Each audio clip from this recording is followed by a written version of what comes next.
Assalamu alaikum. Welcome to another video. We haven't made a video in a long time. Yeah. Wonder why that is. You've been busy. You've been debating different people. Tell that person to shut his mouth, yeah? Does he not know that the champ is speaking to you right now? Catch. Has he got no idea who you're having a conversation with? So, Yeah. Dershowitz. Oh. What on earth happened there? I But think why, Mohammad? people have been enjoying it, man. I enjoyed it myself. The first time on Piers Morgan, I went there with some level of anxiety. Yeah, level of like nervousness, because I thought to myself, look, this is when the death toll was quite similar on both sides, and now October 7th, it was a reasonable question at that time, because it's just like, I don't know when I came on, but it was close to October 7th. And so there was a lot of pressure on me because I didn't want to say the wrong thing. There was legal ramifications. There was obviously moral ramifications, etc. And He's a bulldozer. yeah, and I had to just be careful and stuff like that. I was one of the first people to come on his show. So that was the hardest one. Second time I went with Unholy Shmoli, I let my punches go a little bit more. And You were more fluid, Yeah. let's say, in your... absolutely, just like his daughter. But Alright, bro, please. no, please. Yeah. she says that herself. But anyway, I mean, that's something else. The third time, that's it, because now we're in a situation where it's been 1 year, okay, and the genocide has continued, and he's an apologist. He's become an apologist for the genocide. Number 2, and number 3, we're still talking about October the 7th after 40,000 people have been killed. So that's the context, and so let's make a mockery out of that. Let's make a mockery out of him. Let's make a mockery out of the show. Let's make a mockery out of the questions. And I've never seen him that uncomfortable. See, this is the thing that I said this to you when we were having lunch earlier. He's somebody, like you said, that's like Vince McMahon, that's willing to take some pain, get humiliated for views, right? But here I genuinely felt he didn't want to be there. yeah. Did you feel that he genuinely I didn't think want that's to a be there? fantastic characterization. Well, that's exactly true. I think he's a bit of a Vince McMahon character. He doesn't mind getting taken down, so long as it's going to increase his bottom line, it's going to increase the views, the numbers, the clicks, the relevance. I think for him, the most important thing are those things. He'd be willing to sacrifice a part of his reputation for those things, which is why he did feel he felt, completely discombobulated, as I mentioned. At certain points, he's just frustrated. Yeah. And there's certain things you said, do you have leverage over him, right? Now, that question, it threw him off, obviously. Yeah. But also, I felt a little bit like, wait, there's something... Look, I mean, I'll be honest with you. A lot of this stuff is you have to establish the psychological advantage. Right. Okay, that's what I think. I used to think of debating as more of a science when I first got into it, and now I see it as more of an art. And which means that there's a great deal of mind games that are being played, and you have to take center of the ring, if you like, in these debates, especially when Or sometimes take on the referee instead of the opponent. do whatever you think is going to get the control back in your favor, because at the end of the day, this is not like a professional academic debate where you've got 10 minutes to speak and the other person's got 10 minutes to speak. This is about controlling the variables, and many people don't like that style, but I tell you, if they try to go on Piers Morgan's show with him being the way he is, they'll probably get ravaged. And we've seen people try and be cordial with him, and they have been ravaged without mentioning any names. And so you have to deal with the bully in a way, with a language that he understands. And it was a bit tricky doing it with both of them, because it was genuinely a 2-on-1. But one of them has his pants down. Maybe that gives you an advantage. Yeah, and it's me. So I trusted my ability to be able to do this at this stage. Yeah. One thing I enjoyed was, If it was 3-on-1, maybe it you would have been holding the difficult. glass of water. Be like, the type of the body language there was, Yeah. I am gonna refute you while I'm taking a sip. So go ahead and try. There was that, and there was. Look, sometimes you just have to understand the reason why we're confident is because we have the truth. Yeah. These guys were on the wrong side of the argument. How can you? If I was in their position, I'd find it difficult too. It's a very. Do you remember before you were talking about when you go on, what is going to be your tactic, and certain moral questions you were going to ask, which were exactly symmetrical to the way that they put it on us. You just changed the variables. Yeah. I think what was powerful is the ability to articulate exactly the same argument with different variables. So they understand, wait a minute, there's a, what's that word he kept saying, moral quandrum. I mean, yeah. That's right. And the thing is, what I would say is that, you know, in any debate, there's three things. When we teach I mean, you've been part of it, we teach the newcomers and stuff like that about debating. There are three aspects that I like to talk about. And the first one is arguments. You have the arguments. That's very important. You have to have arguments, which are, let's say, for example, if you're doing this kind of debate, I'm not a big fan of having like 10 arguments, because it's from an andragogical perspective, from a learning perspective, people can't remember those. So choose 2 or 3 arguments, you know, and you gave me that advice as well, going on some of these things. Less is more with that. It's more likely that if you want to be edifying to the public, that if you choose 2 or 3 of your strongest arguments and maybe a couple of counter arguments, just be ready for their argument, but 2 or 3 of your own main arguments. That's the first thing. The second thing is strategy. So we said number 1 is argument, number 2 is strategy. The strategy I was playing was a strategy of role reversal. Right? Okay, I'm going to be the guy that's going to be in charge of the show now. I'm the one who's asking the questions. My demeanor, a lot of it's going to have to be performative. A lot of it's going to have to be like, I have to take control of my body, not just with my words. It has to be control with my body, with my intonation, going up, going down, asking questions, goading him. And that requires, by the way, on this strategy, for it to work, you have to do a psychological analysis on the person in question. So both of those, I've watched some of I know Piers well, from that perspective, that looking him in his interviews, and he's got a bit of a fragile ego, you know, and so he always feels the need to defend himself. That's his psychological weakness, by the way. So I know that he's going to try and interrupt you, but he will pause his interruption if you insert an accusation about him, even if it's put in a question format. So he's going to feel the Have you been onto the island? So the island, this, that, all of those things, because he's going to want to clear his name. That's because interesting. For him, he's got a very fragile ego. He's not like a Jeremy Paxman. He's not going to just take it on the chin and move on. He's going to want to make sure for his public, no, actually this, that. And that's a weakness. He doesn't realize that himself, but he can continue it. Because I don't think even me saying this publicly is going to change his perspective. He needs he needs therapy, actually. So in other words, you're going to dig the hole, you're going to show him the holes there, So and he's going to go in. Yeah. So I know his psychological weakness is that he's a people pleaser. Yeah. And we all care what people think, unless you're a psychopath. Yeah. But the extent to which he cares what other people think is inflated, is too much. And that's his weakness. And so when you know that's his weakness, then you can exploit that. And the thing is, Dershowitz is the same. So when you give them that and they start acting defensive, it gives you the psychological advantage. And then you can, after you've gotten that psychological advantage, then you can put the arguments forward. So we've got the arguments, we've got the strategies, the role reversal strategies. And what I've just described here are the tactics. And there's a difference between strategy and tactics. So what are the moves that you're going to do? What are the things that you're going to do in order to get that person to capitulate your will to, you know, to basically be in line with what you want them to do, for you to be in control. Yeah. So it's the old Napoleon. Yeah. It's really interesting because this is the old Napoleonic method of having the strategy, having tactics, and having plans within plans. Because one of the things previously in the debates, your debate with David Wood, for example, there was a lot of planning, a lot of contingency. If this happens, then this. And would you say that in a lot of these discussions, you don't actually end up using a lot of the knowledge you do have, because you have to only use things which are going to be the most powerful in that context, in that moment? But you know it well, because you do it yourself. You've done some of the most high-profile debates in the last 100 years for the Muslim community in the English language. So you're aware of that. And I remember giving you advice in some of your debates before and stuff like that. And a lot of it is to do. Sometimes they didn't take it. I mean, they take it, and then when you do take it, it's good. And sometimes you do take it, it goes too far. But the Prophet Muhammad ﷺ said in the hadith, all right, and this hadith has been authenticated by some scholars, like Ibn al-Qayyim mentions it in Daraj al-Salikin. Others, yes, have made the life of the hadith, but the hadith goes as follows. It goes, ittaqu firasat al-mu'min, that beware of the ability of the mu'min, the believer, to read other people. Allahu Akbar. To read them. So this is like a psychoanalysis. I feel like I'm at a stage in my life now where when some people behave in a certain way, I can kind of get in a Freudian kind of way and say, okay, this is why he's acting like this. Consciously or unconsciously, how am I going to take advantage of the situation? But whether it's a child, a man, or a woman, I'm pretty good with this, actually. Or they're trying to play mind games. They're trying to do this. They're trying to, okay.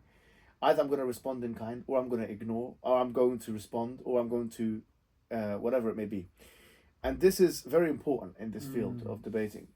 So that's why when I speak to people, you get a feel of it. After speaking to 1,000, 2,000, 3,000 people, debating with 500, 600, 700 people, informally, you get a feel of this person's trying to do this because of this reason. And the most likely reason of them trying to do this is because of some insecurity nestled in their unconscious drive, which you're going to bring out and then give him. All right, so let's get on to this, because I was talking to you about opponents and stuff. So you've taken out some of the biggest Islamophobes, but Mr. Murray's escaped your claws, and it seems he's not. My solicitors have given me advice not to really speak about him that much in public. Fine. So I'm not. Okay, we'll see him in court. That's fine. Yeah. I'm sure Yeah. there must be some good reasons for that. No, because I'm taking him to court. And there's another person you're taking to court as well. Tommy Robinson. Yeah, there you go. Yeah. So we can see either you've caught them, or in some cases you're in some sort of legal entanglement with them. But let's talk about psychology, right? So if you can't speak about Murray, the psychology of Robinson, right?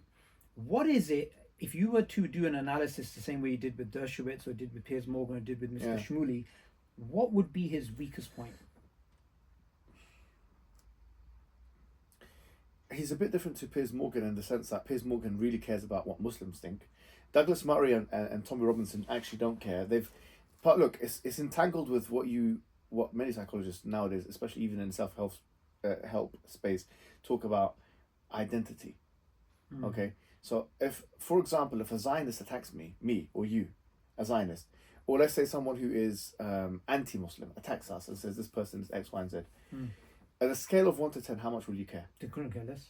So what would you say at a scale of 1 to 10? Maybe 1, 2? 0. No, honestly, I wouldn't. Maybe 0. Yeah, okay, fine. I would say 1 or 2 for me. I'll be honest, because even if somebody attacks me, unless they've done it so many times before, and it's like water off a duck's back, but maybe 1 or 2, right? Sure. If a Muslim attacks you who believes in very similar things that you believe 10 in, out of 10, it 9, can really 8, hurt you, 7, right? Because they're close to what you are. Even if they're from a different... So Piers Morgan, because he's positioned himself in a mainstream kind of situation, he would like to be respected and accepted by large swathes of the British and Western communities, including Muslim communities. He is affected. If I were to ask him, and he was being honest, like, to what extent would you care about Muslims attacking you? Same with Jordan Peterson. I think it would maybe be at least a 5. I think so. Whereas Murray and Robinson, if you ask them, they'll say no. In fact, they might even get some sadistic pleasure out of it. They might even, because it informs their identity. They are anti-Muslim people. And so when you're dealing with that, you have to understand the way to defeat those individuals is not by talking about things which your own community are going to find repulsive about the... I like see this. the point? Yeah. So you've got to see, like, if you want to defeat an opponent, you have to see what is it that actually will mean that you're going to dominate them one way or the other, especially if you're doing it in a self-defense perspective. But we'll see in court, because I think that is... Going through the legal route is one thing they did not expect. I know that for a fact. Yeah. They're shocked about it. I'm not going to go into too many details, but the information I have is clearly that they are shocked and panicking about it as well. So, and that is because they thought they can get away with certain things that they cannot get away with, legally or otherwise. Okay. But in terms of, like, for example, I had this discussion after the Leicester situation. Channel 4 and the woman's Darshana. You were here, were you? Yeah. Okay, how did I speak to her? That was totally different. It was completely different. We had a good conversation before. She actually changed her mind. We were all here, and we got her and the camera crew and stuff. Good dinner. We had discussion, talk, this and that. And I sensed that, okay, what does she want? What's her motivations? What does she think? So the conversation was less... It was not even adversarial at all. I think that was a positive interview. It was a positive interview. Yeah. And why? Because I thought, how do you pursue the path of least resistance? With Darshana, since she's not coming with the intention to take you down or try and destroy you or harm you, then the path of least resistance is the charm approach. Try and charm, respect, try to, the friendly approach. That's better. Whereas with Dershowitz and Piers Morgan, you cannot use that approach. You try to use that approach, you'll fail. So you don't use a screwdriver when you need a hammer. You don't use a hammer when you need a screwdriver. You don't use a hammer when you're going to try and crack open a chestnut, because then all the things will fly over it everywhere. So what I mean is that you have to become socially agile, and you have to become you have to be able to kind of read the room a little bit. So this is obviously very. I think this is emotional intelligence. I mean, some people have accused me of being emotionally unintelligent, but I think I've read the whole of Goleman's book, and I know what emotional intelligence is very well. And you do require empathy, but there's a difference between empathy and compassion, and there's a difference between empathy. Okay, you can be empathetic and be adversarial. But at would the you same say time. would you say this is correctly described as having the right state of mind, as in you're not thinking here's my default setting response to whatever he's going to say or she's going to say. You just have a presence of mind. What are they saying? You're able to analyze it, you're looking at contradictions and give it back to them. Yeah, that So a can be lot of done. it is to do with just being present. It can be that. I mean, I'll be honest with you. Let me give you an example, right? I mean, I'm pretty good with dealing with men like that. Only recently I've become. I mean, I've been married, for many years now. In the game for many years, over a decade, and many children have come into the picture now, and I've dealt with children. I didn't have as much. I didn't have as much training with women like this, but after this many years of marriage and having children, I realized that it's a different game being played with women and children. Okay, so yeah, and with men, for me it was much easier to deal with this, like the psychological analysis and stuff. Like with women and children, it's a little bit different. Children, they require a different kind of. If you want to raise a child, for example, and you want them to be obedient to you, shouting this and that, the violent approaches, I completely disagree with this. There's a way of controlling the variables with a child, which is completely different, which I've had to learn. With a woman in a romantic relationship, there's a way of dealing with it as well, which is, like, I thought when I was younger and in the beginning, I thought the best way of dealing with a woman, I had to just engage with them and, like, debate them. No, honestly, no, but it's true. I tried the same approach. I really did. I tried the same approach I do with men on women, and in a romantic setting, it's a failure. And then I realized that actually there's a whole new thing in this space which is different to this thing here. Because I know you have another filming session, let's end with the last quick question. People that watch you, one of the things that comes out, and a lot of non-Muslims are watching this content, by the way, and reacting and stuff, what they love is the confidence, right? Yeah. So what would you say gave you a lot of confidence going into this? Oh, I got this. Dershowitz, top lawyer of America, whatever it is, Piers Morgan, decades of, experience, grilling people, rattling people. And you go in there and you're just like, I got this. Like, where does that come from? Is it preparation? Is it certainty? Is it the cause? Let me tell you something, right? I mean, I was just watching a documentary. This guy called Thomas Humboldt, okay? And he's a free soloist. I was absolutely gobsmacked at his ability to go up, I think, Capitan in California, the biggest wall, without ropes, Ahi. And as I was watching this in the beginning, my hands were sweaty because it's just watching a man hanging off like that, and just one move can drop and die. And I know from our perspective, from a moral perspective, we say, وَلَا تُلْقُوا بِأَيْدِيكُمْ إِلَى التَّهْلُكَةِ. There's the ayah in the Quran, Surah Al-Baqarah, they don't, subject yourself to destruction. But there was a part of me, Akhi, when I was watching that, was so impressed. I was so impressed. And I was watching his interviews. He's done something with Joe Rogan. He's done something with many people. And I was trying to figure out his psychology. And I think I've understood it. First of all, I mean, they put him under an MRI, Akhi, and his amygdala wasn't even flaring up when he was shown these kind of images of dangerous situations. The amygdala is the part of the brain which is kind of the fight or flight response is activated. It fires up, and the prefrontal cortex and stuff like that. It kind of is commissioned to calm you down and all these kind of things. But I was trying to figure it out, and there's 2 or 3 things. He created a culture in his life from a young age of climbing. Okay. Number 2 is that, quite frankly, in the documentary, you can see him going up to that same wall with ropes many times. And he knew exactly where everything was. He knew where this thing was. He knew what he had to do here. He knew how to jump over there. He knew this wall very well. Number 3, he's been practicing maybe for 10 years on that wall, looking at it, feeling it, touching it. He knew the wall very well, bro. Akhi, that is impressive. Me going on Piers Morgan with 2 individuals, I had to have trust in my ability. Okay, I had to have trust in my ability. And if me and you have been doing this for a decade, how could I not have trust in my ability? And I had trust in my ability because I knew Allah number one, I've got this kind of, I'm on the side of truth. Number one, I have an advantage. I have the truth advantage. Number two, I have iman. They don't have belief in the God like I do, quite frankly. Number three, Allah has given me this ability, which I know is I'm sorry to say, and sounds self-aggrandizing, but it's a great talent. The ability to maneuver a situation like this. It's a great talent. This is one thing I can say. I know Allah has given me a great talent that I can go into a sales negotiation. I can go into a television show, and I can manipulate the variables. I can get my own way in these situations. I can. I just like this guy knew how to climb the wall, and he had to get it right. Otherwise, he'll drop, he'll die. He had to have that much confidence in his ability. That confidence is more impressive than the confidence I have.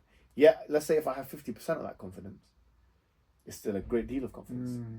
And I do have that, maybe more than 50% of that confidence. So I would say a lot of it is to do with competence. Confidence and competence are two sides of the same coin. And I think that at the end of the day, Allah has given me a certain thing, which I know has been tried and tested.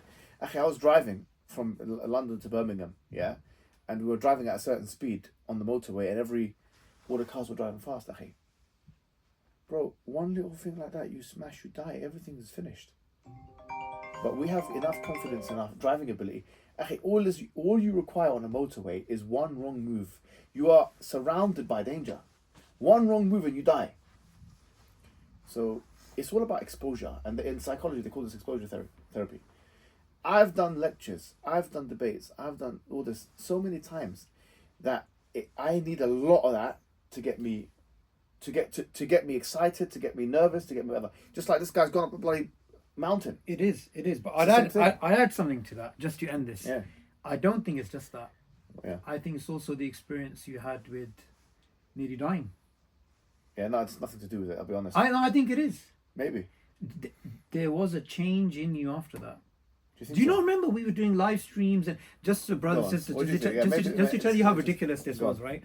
He came in here to do a live stream and he was coughing and he's like, oh, I said, bro, are you right? He's like, oh, I've just been coughing blood. I said, what did I say to you? Let's go hospital. Yeah, that's you right. said, let's do the live stream. Yeah. Okay. We did the live stream. Next day in Speaker's Corner, you were coughing. Again, yeah. What did I say? Let's go hospital. What did you say? I said, fine. No, you said, let's go eat. Let's go eat. We ate first, then I went to We hospital. ate. Then we went to hospital and then everything was found. Yeah. That experience, I think, bro, after that, you're ready for anything. You're honestly ready for anything. No, I think so. Really? Look at the points of inflection after that point. But there are certain things, like I believe... Do you remember you wrote your will? Yeah, I got the will. And then we got... It's true. Yeah. But I'll be honest, I think that this is my conclusion on this. I believe bravery and confidence, which are very similar, bravery and confidence are subject specific. Okay? I believe they are subject specific. If you tell me now to go and do free soloing, I couldn't bring myself mentally in that space, even if I was going to die tomorrow. What if, to do that? What if on the other end, you touched a button and Dershowitz would be catapulted? Whatever you tell me, do you know what I mean? Yeah. So there are certain things that I can't do. There are certain things that if you tell me to get engaged physically in a contest with somebody, in a debate with somebody, many contexts I'd be very comfortable doing it without that many nerves, actually. But I think many other contexts, like... So you don't win the bake-off for the UK? I wouldn't be nervous about that because I don't care about that. But there are some things I'd be very nervous about. Yeah. Do you know what I mean? Like jumping from a very, very... Like we went to Bosnia. Do you went Mostar? Do you know what's it called, Mostar, right? Do you know they were jumping from the top into that thing? Oh, yeah. And I was trying to... I was trying to really ask myself, would I do it? Could I do it? Yeah. And I could do it, but I'll need 1 year's training to get to that. In other words, but right now, between me and doing that is a long distance. You know, Zishan just went up there and jumped. No, he didn't. He did. He jumped. I got it on camera. That beats your theory. No way. You did it. What? I couldn't do it. Ali didn't do it. Wait, Zishan went all the way up and You jumped. went all the way up, jumped. Say Wallah al-Azim. Wallahi. I Zishan, got it on Zishan Ali. Zishan Smile to Jannah, yes. He went all the way up. I'll show you on the bridge and jumped. Bridge? No, not the bridge. Which one? You know the whitewater rafting place where you go up to this area and you jump from there. How many meters? I don't know, bro. It was. Akhi, you're He kidding? did it. No way. I got it on my phone. I'm so impressed. Anyway, let's end because you got a live stream. Yeah. Brothers and sisters, we're going to be doing more videos together, inshallah. I'm impressed by Zishan, bro. We're going to be doing this again. So share and like, and inshallah, there's going to be some big stuff coming up. Assalamu alaikum.